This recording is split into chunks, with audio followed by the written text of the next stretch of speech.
Revenge politics ವಿಶೇಷ ಕಾರ್ಯಕ್ರಮಕ್ಕೆ break ನಂತರ ಮತ್ತೊಮ್ಮೆ ಸ್ವಾಗತ. ಮಂಜುಳಾ ಮೇಡಮ್, ಡಿ.ಕೆ. ಶಿವಕುಮಾರ್ ಅವರ ಮೇಲೆ ನಡೆದಂಥ IT ರೇಡ್ನ ವಿಷಯ ಕರ್ನಾಟಕದಲ್ಲಿ ಲೋಕಾಯುಕ್ತನ ಬಿಜೆಪಿಯವರು ಹಾಳು ಮಾಡಿದ್ರು, ಕಾಂಗ್ರೆಸ್ನವರು ಹಾಳು ಮಾಡಿದ್ರು ಅನ್ನೋ ಲೆವೆಲ್ಗೆ ಬಂದು ನಿಂತ್ಕೊಂತು.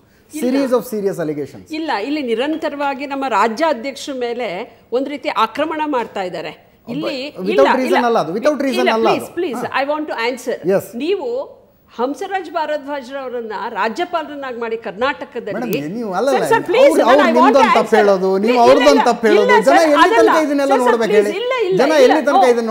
ನೀವು ಅವರು ಕೋರ್ಟಿಂದ ಮುಕ್ತರಾಗಿ ಬಂದ ಮೇಲೂ ಕೂಡ ಆ ಅಲಿಗೇಷನ್ ಇಟ್ಕೊಂಡು ಮಾತಾಡ್ತಿದ್ದೀರಲ್ಲ, ನೀವು ಅಲ್ಲಿವರೆಗೂ ಅಲಿಗೇಷನ್ ಮಾಡಿ ಸರಿ, ಕೋರ್ಟಿಂದ ಅವರು ಹೊರಗೆ ಬಂದ ಮೇಲೆ ಕೂಡ ನೀವು ಈ ಮಾತನ್ನ ಹೇಳುವಂತದ್ದು ಸರಿ. ನೀವು ಆಂಧ್ರ ಪ್ರದೇಶದ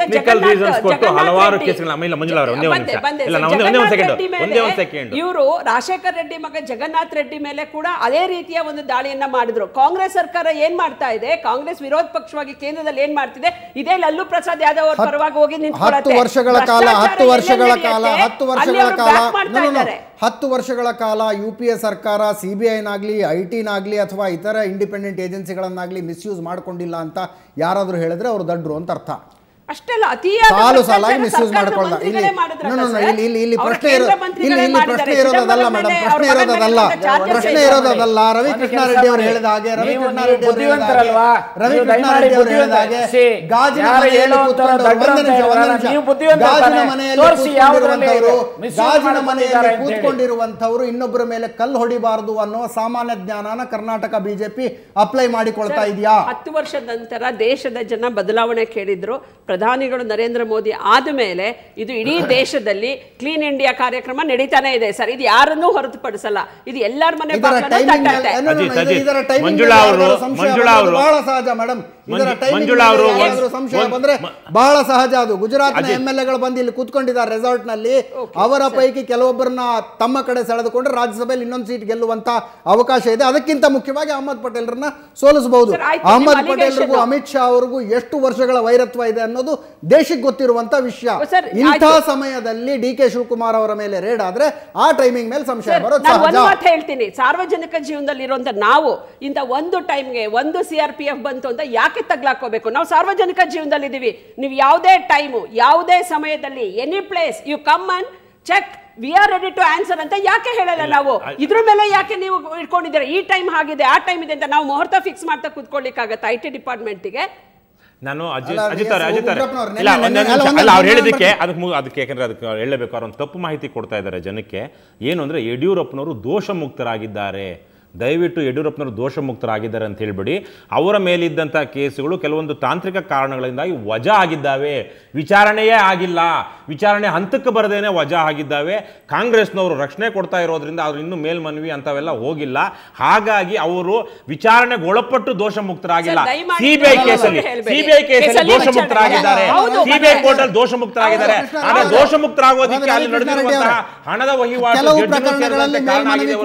ಬೇರೆ ಅಲ್ಲ ಅನ್ನೋದು ನಮ್ಮ ಆರೋಪ. ಕೆಲವು ಪ್ರಕರಣಗಳಲ್ಲಿ ಮೇಲ್ಮನವಿ ಕೂಡ ಆಗಿದೆ, ಮೇಲ್ಮನವಿ ಕೂಡ ಹೋಗಿದ್ದಾರೆ. ಇನ್ನು ವಿಚಾರಣೆ ಪ್ರಕರಣಗಳಲ್ಲಿ ಆರೋಪ ಮುಕ್ತರಾಗಿಲ್ಲ.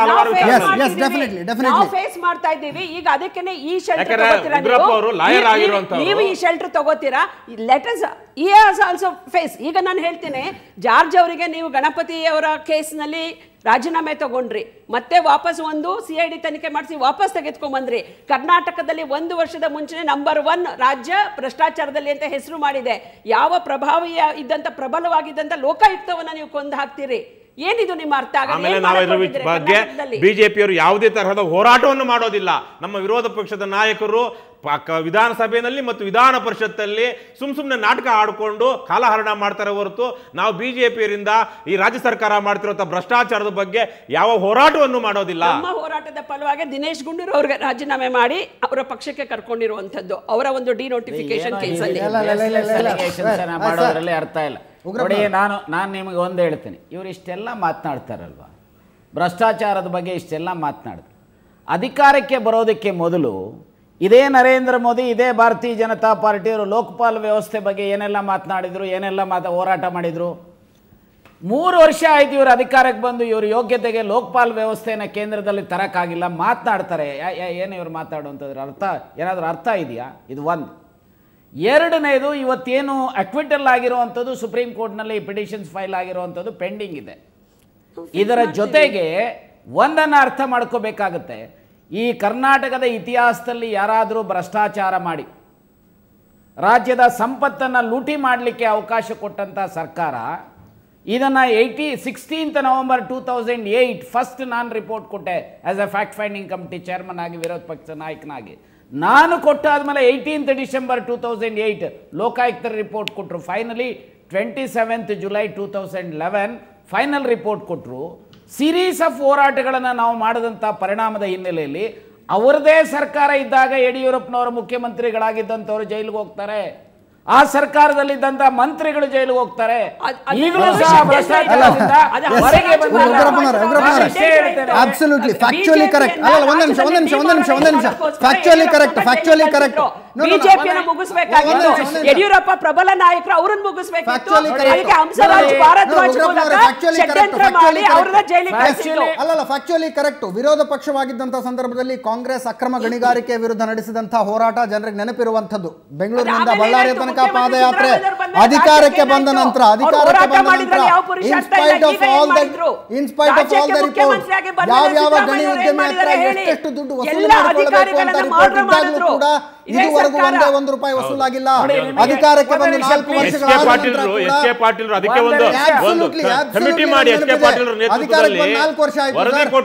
ವರ್ಷಗಳ ಪ್ಲೀಸ್. ಈಗ ನೀವೇನು ಹೇಳ್ತಾ ಇದ್ದೀರಿ, ಮೊದಲನೇದು ಸಿ ಕ್ಯಾಟಗರಿಯ ಯಾವೆಲ್ಲ ಲೀಸಸ್ ಇತ್ತು ಅದನ್ನು ಕ್ಯಾನ್ಸಲ್ ಮಾಡಿದ್ದಾರೆ.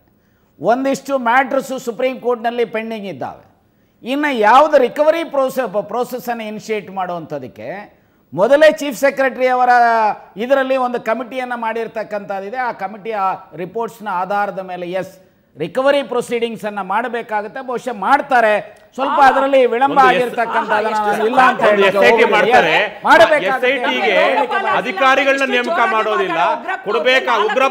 ಉಗ್ರಪ್ಪ ಅವರು ಹಿಂದಿನ ಸರ್ಕಾರಗಳು ಮಾಡಿದಂತಹ ಭ್ರಷ್ಟಾಚಾರವನ್ನ ವಿರೋಧ ಪಕ್ಷದಲ್ಲಿದ್ದಾಗ, ಕಾಂಗ್ರೆಸ್ ವಿರೋಧ ಪಕ್ಷದಲ್ಲಿದ್ದಾಗ ಹೋರಾಟ ಮಾಡೋದು ನಮಗೆಲ್ಲ ಗೊತ್ತಿದೆ, ಅದನ್ನಿಲ್ಲ ಅಂತ ಹೇಳಲ್ಲ. ಅಧಿಕಾರಕ್ಕೆ ಬಂದ ಮೇಲೆ SIT ಅಂತ ನಾಟಕ ಮಾಡ್ತಾರೆ. SITಗೆ ಸರಿಯಾಗಿ ಏನು ಪವರ್ಸ್ ಕೊಡೋದಿಲ್ಲ, ಅಧಿಕಾರಿಗಳು ನೇಮಕ ಮಾಡೋದಿಲ್ಲ, ಒಂದು ಆಫೀಸ್ ಕೊಡೋದಿಲ್ಲ. ಹೀಗೆಲ್ಲ ಮಾಡಿಕೊಂಡು ತಿಪ್ಪೆ ಸಾರಿಸ್ಕೊಂಡು ಯಾವೊಬ್ಬರಿಗೂ ಶಿಕ್ಷೆ ಆಗದ ರೀತಿ ನೀವು ಹೇಳಿದ್ರಲ್ವಾ, HK ಪಾಟೀಲ್ರು 16,000 ಕೋಟಿ ಅಂತ ಇದು ಕೊಡ್ತಾರೆ. ಆದರೆ ಇಲ್ಲ, ಅದು ಲಕ್ಷಾಂತರ ಕೋಟಿಗಿದೆ ಅಂತ HK ಪಾಟೀಲ್ ನೇತೃತ್ವದ ಸಮಿತಿ ಒಂದು 3 ಸಲ ಸಭೆ ಸೇರಿ ವರದಿ ಕೊಡುತ್ತೆ. ಇವತ್ತಿನ ತನಕ ರಿಕವರಿ ಮಾಡ್ಕೊಂಡಿಲ್ಲ. ನನ್ನ ಡ್ರಾವರ್ ಅಲ್ಲಿ ಈಗಲೂ ಇದೆ ವರದಿ, ನನ್ನ ಡ್ರಾವರ್ ಅಲ್ಲಿ ಈಗಲೂ ಇದೆ. RTI ನಲ್ಲಿ ಕೇಳಿದ್ವಿ ಎಷ್ಟು ವಸೂಲಾಗಿದೆ ಅಂತ, ಒಂದೇ ₹1 ಕೂಡ ಬಳ್ಳಾರಿಯ DC ಯಾವ ವ್ಯಕ್ತಿಯಿಂದ ರಿಕವರಿ ಮಾಡ್ಕೋಬೇಕಾಗಿತ್ತು ಆ ವ್ಯಕ್ತಿ ಹತ್ರ ನಯಾ ಪೈಸೆ ಇಲ್ಲ ಅಂತ ಬರ್ತಾರೆ. ನಯಾ ಪೈಸೆ ದುಡ್ಡಿಲ್ಲ. ಯಾರನ್ನ ರಕ್ಷಣೆ ಮಾಡ್ತಾ ಇದ್ದಾರೆ ಬಿಜೆಪಿ? ಉಗ್ರಪ್ಪನವರ ಪಾರ್ಟಿ ಅವರು ಯಾರನ್ನ ರಕ್ಷಣೆ ಮಾಡ್ತಾ ಇದ್ದಾರೆ? ಲಲ್ಲೂ ಪ್ರಸಾದ್ ಯಾದವ್ಗೆ ರಕ್ಷಣೆ ಮಾಡ್ತಾರೆ. ಅವರು ಯಾರನ್ನು ಸಹ ರಕ್ಷಣೆ ಮಾಡುವ ಪ್ರಶ್ನೆ ಇಲ್ಲ.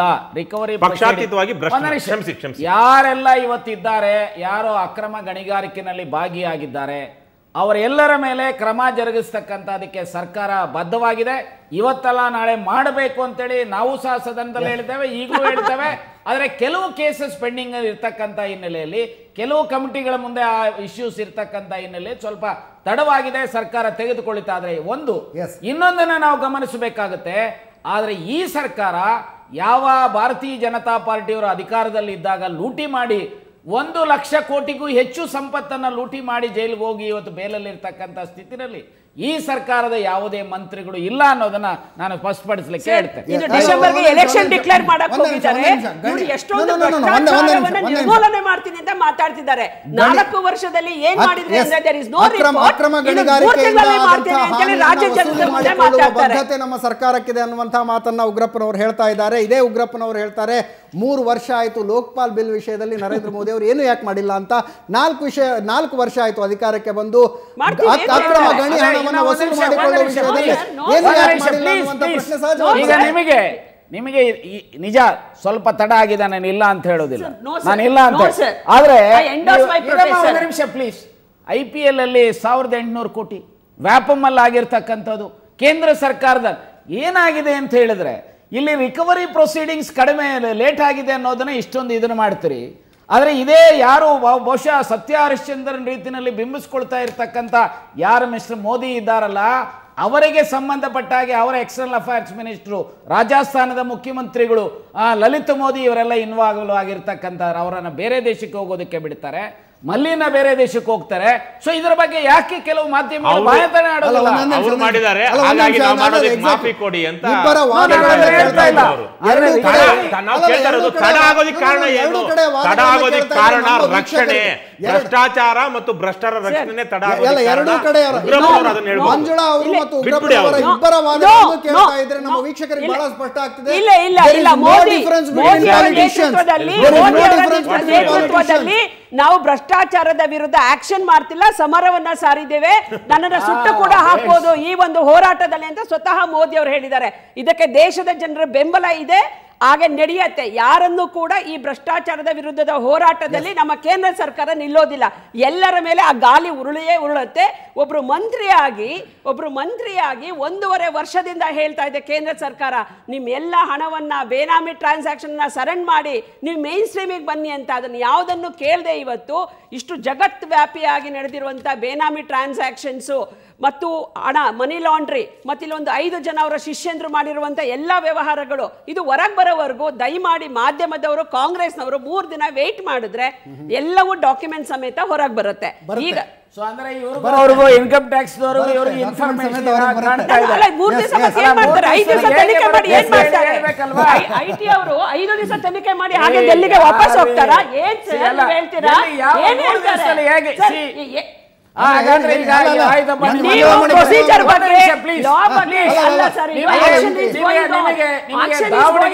ನಿಮಗೆ ದಾವಣಗೆರೆಯ ನಿಮ್ಮ MP ಮೇಲೆ ರೈಡ್ ಆಗಿತ್ತು,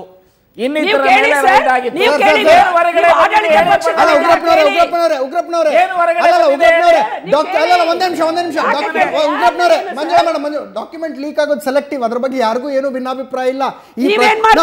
ಒಂದೇ ನಿಮಿಷ ಗೋವಿಂದರಾಜು ಅವರ ಡೈರಿ ಹೊರಗಡೆ ಬರೋದಾಗಿರಬಹುದು, ಈಗ ಈ ದಾಖಲೆ ಹೊರಗಡೆ ಬರೋದಾಗಿರಬಹುದು, ಇದರ ಹಿಂದೆ ರಾಜಕೀಯ ಇಲ್ಲ ಅಂತ ಹೇಳಿದ್ರೆ ನಂಬುವಂಥವ್ರು ದಡ್ರು ಅಂತ ಅರ್ಥ. ಹೇಗೆ ನೀವು ಹೇಳ್ತಾ ಇದ್ದೀರಲ್ಲ, ಸಿದ್ದೇಶ್ವರ ಮೇಲಾಗಿದ್ದಂಥ ಡಾಕ್ಯುಮೆಂಟ್ ಎಲ್ಲಿ ಹೊರಗೆ ಬಂತು, ಹಾಗೆ ಲಕ್ಷ್ಮೀ ಹೆಬ್ಬಾಳ್ಕರ್ ಅವ್ರ ಮೇಲೆ ಆಗಿದ್ದಂಥ ದಾಳಿಯ ಡಾಕ್ಯುಮೆಂಟ್ ಕೂಡ ಹೊರಗೆ ಬಂದಿಲ್ಲ, ಜಾರಕಿಹೊಳಿ ಅವರ ಮೇಲೆ ಆಗಿದ್ದಂಥ ದಾಳಿಯ ಡಾಕ್ಯುಮೆಂಟ್ ಕೂಡ ಹೊರಗಡೆ ಬಂದಿಲ್ಲ. ಅವರಿಬ್ರು ಕೂಡ ಕಾಂಗ್ರೆಸ್ ಮುಖಂಡರೇ ಅಲ್ವಾ? ನಿಮಗೆ ಸ್ಟ್ರಿಕ್ಟ್ ಆಗಿ ಹೇಳಬೇಕು ಅನ್ನೋಗಿದ್ರೆ, ಕಾನೂನಿನ ಚೌಕಟ್ಟಿನಲ್ಲಿ ಹೋಗಬೇಕು ಅನ್ನೋಗಿದ್ರೆ ದಾಖಲಾತಿಗಳು ಹೊರಗಡೆ ಬರತಕ್ಕಂಥದಕ್ಕೆ ಅವಕಾಶ ಇಲ್ಲ.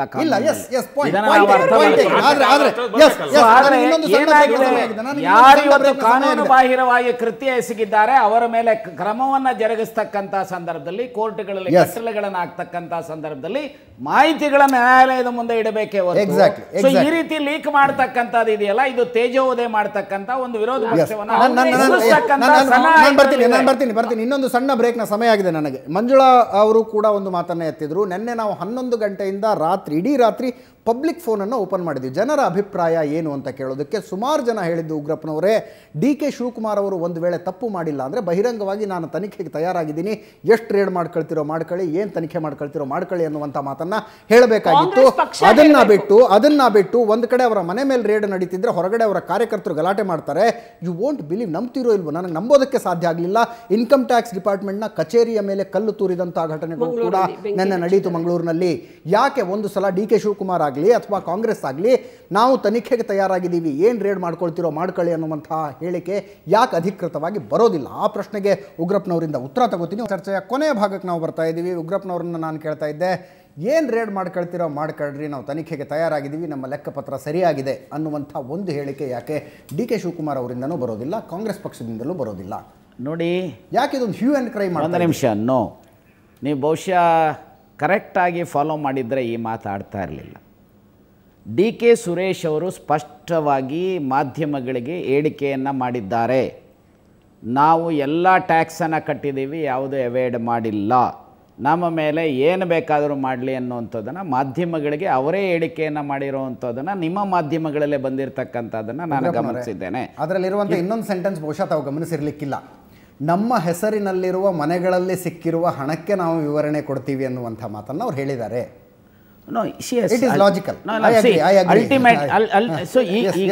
ಮೊದಲನೇದು ಅವರು ಹೇಳಿಕೆನೇ ಕೊಟ್ಟಿಲ್ಲ ಅನ್ನೋವಂಥದ್ದು ಇಲ್ವಲ್ಲ, ಹೇಳಿಕೆ ಕೊಟ್ಟಿದ್ದಾರೆ ಅಂತ ಆಯಿತು. ಎರಡನೇದು, ಈಗ ಬೇರೆ ಯಾರೋ ಮನೆಯಲ್ಲಿ ಇರ್ತಕ್ಕಂಥದ್ದನ್ನು ನೀವಾಗಲಿ ನಾನಾಗಲಿ ನಮ್ಮ ಹೆಸರಿನಲ್ಲಿ ಇದೆ ಅಂತೇಳಿ ಅಕಸ್ಮಾತ್ ಬೇನಾಮಿ ಟ್ರಾನ್ಸಾಕ್ಷನ್ಸನ್ನು ಎಸ್ಟಾಬ್ಲಿಷ್ ಮಾಡಬೇಕಲ್ಲ. ಬಹುಶಃ ಇವತ್ತು ಬೇನಾಮಿ ಟ್ರಾನ್ಸಾಕ್ಷನ್ಸನ್ನು ಇರಲಿಕ್ಕೆ ಸಾಧ್ಯತೆ ಇಲ್ಲ.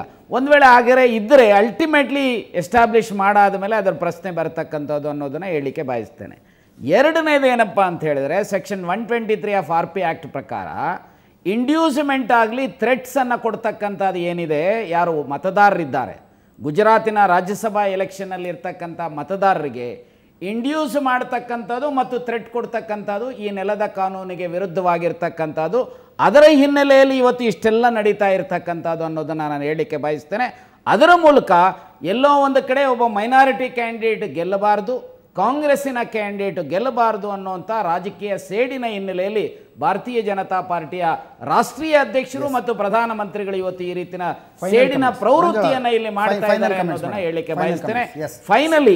ಫೈನಲಿ ನಾನು ಒಂದು ಹೇಳ್ತೇನೆ, ಈ ದೇಶದಲ್ಲಿ ಭ್ರಷ್ಟಾಚಾರ ತೊಲಗಲೇಬೇಕು ಅನ್ನುವಂಥ ಬದ್ಧತೆ ಇದ್ದರೆ ಇವತ್ತು ಈ ದೇಶದಲ್ಲಿ ಯಾರೆಲ್ಲ MP ಗಳಿದ್ದಾರೆ, MLCಗಳಿದ್ದಾರೆ, MLAಗಳಿದ್ದಾರೆ, ಮಂತ್ರಿಗಳಿದ್ದಾರೆ, ನಮ್ಮ ಎಲ್ಲ ಪಾರ್ಟಿಯ ಈ MLA, MLC, MP ಗಳ ಮಂತ್ರಿಗಳ, ಮುಖ್ಯಮಂತ್ರಿಗಳ, ಪ್ರಧಾನಮಂತ್ರಿಗಳ ಆಸ್ತಿ known source of first income ಅಷ್ಟು ಇದೆಯೋ ಅಥವಾ ಜಾಸ್ತಿ ಇದೆಯೋ ಅನ್ನೋದನ್ನ, ಯಾಕಂದ್ರೆ CBI ಇವತ್ತು ಕೈಗೊಂಬೆ ಆಗಿದೆ. ಸುಪ್ರೀಂ ಕೋರ್ಟಿನ ಸಿಟ್ಟಿಂಗ್ ಜಡ್ಜಿನ ನೇತೃತ್ವದಲ್ಲಿ ತನಿಖೆ ಆಗಲಿ, ಯಾರೆಲ್ಲ ಅಕ್ರಮವಾಗಿ ಆಸ್ತಿ ಮಾಡಿದ್ದಾರೆ ಅವರನ್ನು ಒದ್ದು ಜೈಲಿಗೆ ಹಾಕಲಿ, ಅವರನ್ನು ಡಿಸ್ಕ್ವಾಲಿಫೈ ಮಾಡಲಿ. ಅದನ್ನು ಬಿಟ್ಟು ಕೆಸರು ಏರಿಸತಕ್ಕಂಥ ಪ್ರವೃತ್ತಿ ಇವತ್ತೇನು ಭಾರತೀಯ ಜನತಾ ಪಾರ್ಟಿಯವರು ಮಾಡ್ತಾ ಇದ್ದಾರೆ, ಇದು ಪ್ರಜಾಪ್ರಭುತ್ವ ವ್ಯವಸ್ಥೆಗೆ, ಜನಾದೇಶಕ್ಕೆ ಮತ್ತು ಸಂವಿಧಾನಕ್ಕೆ ಕಾಂಗ್ರೆಸ್ ಸಂವಿಧಾನ ಅಂತ ಇದೆ. ಆ ಸಂವಿಧಾನವನ್ನ ಎಷ್ಟರ ಮಟ್ಟಿಗೆ ರಕ್ಷಣೆ ಮಾಡ್ಕೊಂಡ್ಬಂದು 70 ವರ್ಷದಿಂದ ಅಂತೇಳಿ ಇನ್ನೊಂದ್ಸಲ ಡಿಬೇಟ್ ಮಾಡೋಣ.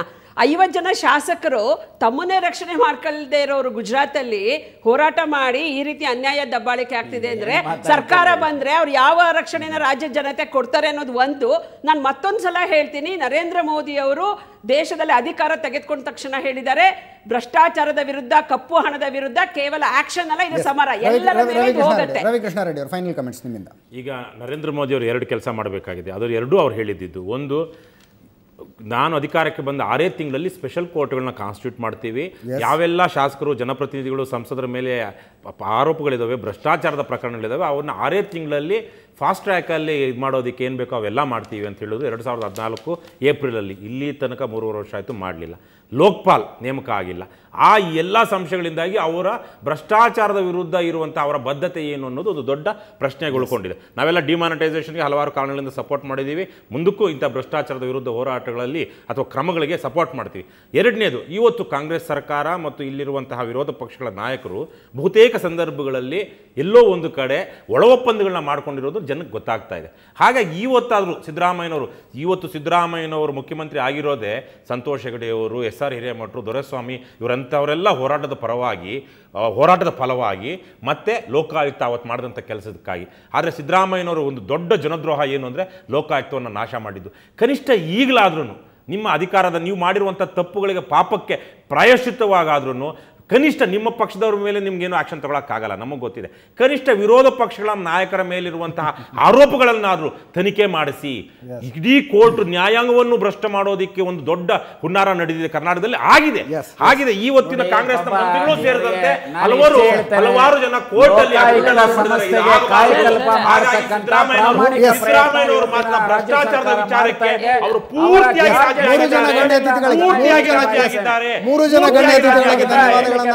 ಸಮಯ ಮುಗಿದಿದೆ, ದಯವಿಟ್ಟು ಕ್ಷಮಿಸಿ, ಸಮಯ ಮುಗಿದಿದೆ. ಇದರೊಂದಿಗೆ ಇವತ್ತಿನ ವಿಶೇಷ ಕಾರ್ಯಕ್ರಮ ಮುಗಿಸ್ತಾ ಇದ್ದೀನಿ. ನಾಳೆ ಇನ್ನೊಂದು ವಿಷಯದೊಂದಿಗೆ ಮತ್ತೆ ಬರ್ತೀನಿ. ನೇರ ದಿಟ್ಟ ನಿರಂತರ ಸುದ್ದಿಗಾಗಿ ನೋಡ್ತಾ ಇರಿ ಸುವರ್ಣ ನ್ಯೂಸ್.